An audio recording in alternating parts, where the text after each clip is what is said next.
Howdy. How's it going? Great. How's it going with you? Great. Happy Monday I morning. did not just fart. That was my chair rubbing up against my thing. I was just going to try to gloss over it, but you decided to point it out, so we might as well just address the cloud in the room. Right. Sorry. Sure. So your Monday morning is going real great. Thanks for welcoming the listeners so wonderfully.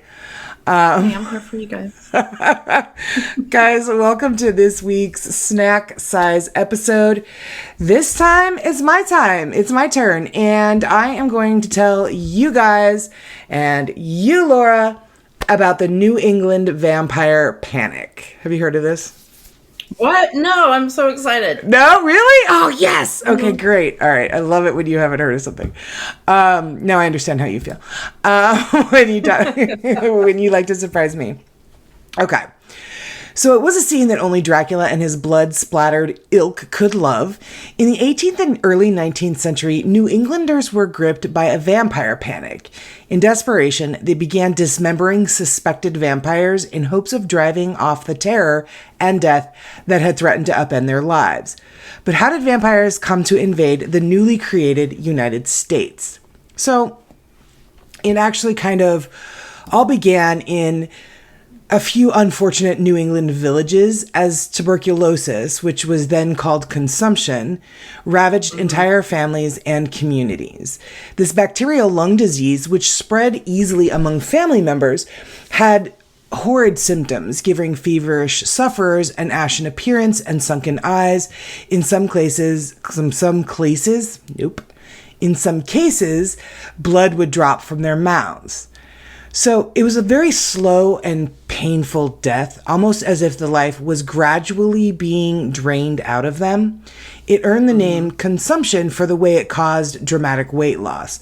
So severe was the epidemic that it claimed around 2% of the region's population from 1786 to 1800 and eventually killed perhaps 25% of the East Coast citizens, which is a lot. That's a lot of people. That's a lot of people. That's a lot. That's all right. So imagine a communicable disease a great deal slower to manifest than COVID-19, with symptoms even more ambiguous. This author, Michael Bell, who's written a book about this panic, I wanted to call it a pandemic, but it wasn't. He was given an interview, and he said this communicable disease that did not explode through a population, leaving in its wake the dead and those who survived through good fortune or natural immunity and then disappear, become latent. It was a disease that instead, once it grasped a person, could go in and out of remission for a period of months or years or even decades. So, wow. Yeah, no one understood how diseases spread back then, right? So all they knew was that as consumption victims died, their surviving family members would begin to fall ill one by one. Neighbors would also become afflicted. So adding to its mystery, consumption seemed capricious in its choosing of its victims. Some families escaped intact, while others were completely decimated. So frightened villagers began to believe that the first to die were perhaps vampires of sorts. At night, those sharp-toothed bloodsuckers would wriggle out of their graves, stalk their own families, and slowly but surely suck the life out of them until they too died horrendous deaths. So terrified, villagers reasoned that there was only one way to halt the vampire attacks, but first they had to dig up the bodies and examine them. If the corpse appeared to be less decayed than expected, they'd slice the bodies open, sift through the internal organs, and if the organs contained liquid blood, the person was deemed possessed and a vampire. So, but wouldn't that happen most of the time anyway? It's not like they embalmed people, right? So like all the blood would settle, right? Like it would be all coagulated, but right. So, but if there were liquid blood in their organs, then they were thinking, okay, well, this person's clearly a vampire because it should be coagulated gelatinous blood. Okay. So the theory just so bad. well, true. Yeah, I mean, so okay. Yes. The theory seems to have been that the corpses were being inhabited by some sort of evil spirit that was sustaining itself by draining the life or blood from the living.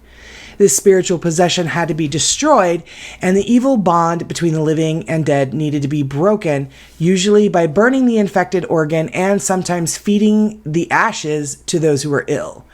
So to be extra sure that the vampire wouldn't arise again, sometimes the corpses were beheaded. Some had their bones shattered and rearranged in a skull and crossbones symbol. The vampires were always corpses. And this is what this author was explaining. They were never living people. The people who were performing the ritual never referred to the corpses they exhumed as vampires, although some outsiders, including newspaper writers and local historians, sometimes labeled these consumption rituals as vampirism. So according to this author, desperate grave every episode, son of a bitch. Desperate grave-digging scenes played out at least 80 times throughout the vampire panic. Often, the bodies were disinterred at night, the grisly ceremony attended only by close relatives. Some Vermont towns took things a step further, however, burning organs for hundreds of witnesses to see, perhaps providing them with some hope that the plague of vampires was ended. So apparently the earliest documented consumption/vampire ritual that this guy found was from Wilmington, Connecticut in 1784. The last authentically documented case occurred in 1892 in Exeter, Rhode Island.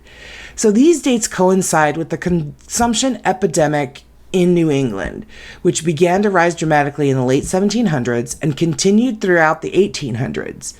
But in 1882, the year that German physician Robert Koch proved that tuberculosis was caused by a bacterium, the vampire rituals slowed to a halt. But before it all ended, there was a climax of sorts, one that's become known as the Mercy Brown vampire incident. So what happened with this freaking crazy shit is in 1892. You said Mercy Brown, not Murphy Brown, right? Mercy Brown, yeah. Could you imagine? Listen, so she's a news reporter in Rhode Island. Busy lady. So in 1892, a Rhode Island farmer named George Brown watched consumption kill his wife and then his two daughters in succession. Then his son Edwin became deathly ill as well. Although he wanted no part of the ritual, okay. I'm just going to send you my notes and you finish telling the story because I clearly can't speak. You got it. So although he wanted no part of the ritual, villagers eventually persuaded Brown to let them exhume the bodies of his wife and daughters for examination. The bodies of his wife and one daughter were just bones, but Mercy, the most recent to die, just 2 months prior, was surprisingly intact. That she died in midwinter and thus was partially preserved by the frigid temperatures did not stop the examiners from being suspicious. They also noted that her fingernails and hair had grown, a trick of the eyes that we now know is caused by the flesh retracting around them. So, armed with this evidence, the villagers were certain they'd found their vampire. They cut out her heart and burned it. Then, for good measure, they had her brother Edwin drink the ashes in hopes that he'd recover. Ew. I know! Oh, God. Ew. However, not long after, consumption claimed him too. So, perhaps it's not very surprising then that Rhode Island was reportedly called the vampire capital of America. Rhode Island? Yes. Good to know. Love Good it. to know, Rhode Island. We're looking at you. I mean, good God. Such was They're the all tiny and quiet. I know, right? You don't really hear a lot from, yeah, we know why now. They're like, don't look over here. Right? There's nothing to see. Keep it moving.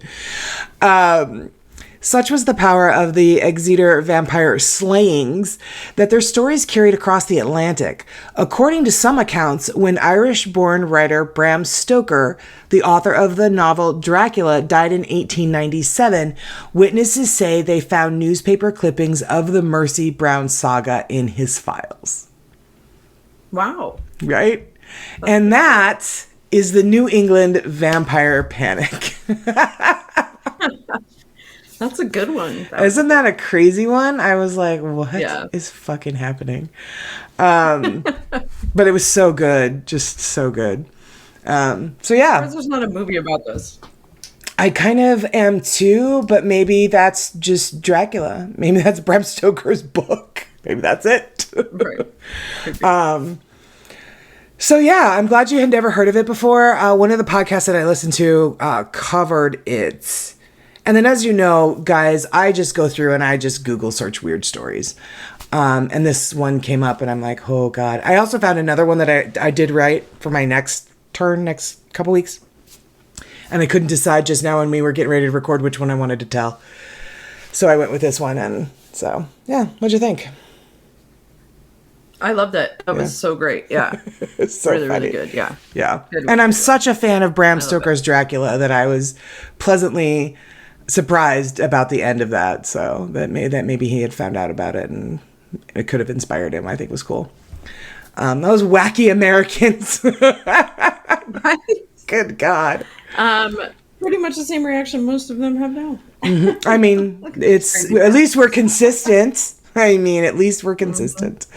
Anyway, guys, that is your Monday morning weird story. We certainly hope that it does kick off your week right and weird. And Laura is back next week with another one. I really love this series, Laura. It's a lot of fun. It's a lot of fun to research. It's a lot of fun to pick and choose stories that we want to tell.